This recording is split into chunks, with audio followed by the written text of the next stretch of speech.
Tempo quasi scaduto, da domani sera si fa sul serio. C'è il debutto del nuovo Akragas che è tornato tra i professionisti dopo 32 lunghi anni.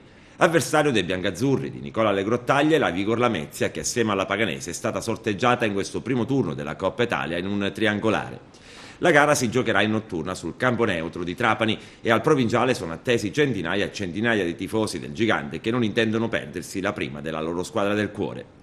La Vigor Lamezia ha dei problemi serissimi visto che il procuratore federale Stefano Palazzi ha chiesto la retrocessione in Serie D per via dello scandalo legato alle scommesse. Il match era in programma alla vigilia di Ferragosto, ma è stata la stessa società biancoverde a chiedere il posticipo visto che era in ritardo con la preparazione e con il mercato. A distanza di 4 giorni poco o nulla è cambiato, anzi per certi versi la situazione è precipitata perché sulla Vigor pende la spada di Damocle della retrocessione a tavolino in quarta serie. Per quanto riguarda l'aspetto tecnico, Legrottaglie domani sera dovrebbe presentare una formazione con il modulo 4-3-3, anche se ci sono delle incertezze per quanto riguarda i protagonisti. Di sicuro sulla mediana giranno Almiron e Zibert con Visente o Trofa a supporto, mentre in attacco, in attesa che Elvis Abruscato firmi il contratto, si profila il tandem Leonette-Fiore con Madonia ad agire sulle fasce.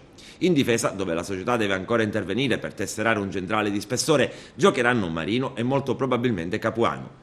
Per quanto riguarda invece lo stadio Esteneto, l'Akragas ha incassato il sì del presidente della FIGC Carlo Tavecchio per disputare le gare interne pomeridiane al Tempio e spostarsi al Provinciale di Trapani soltanto per le gare notturna.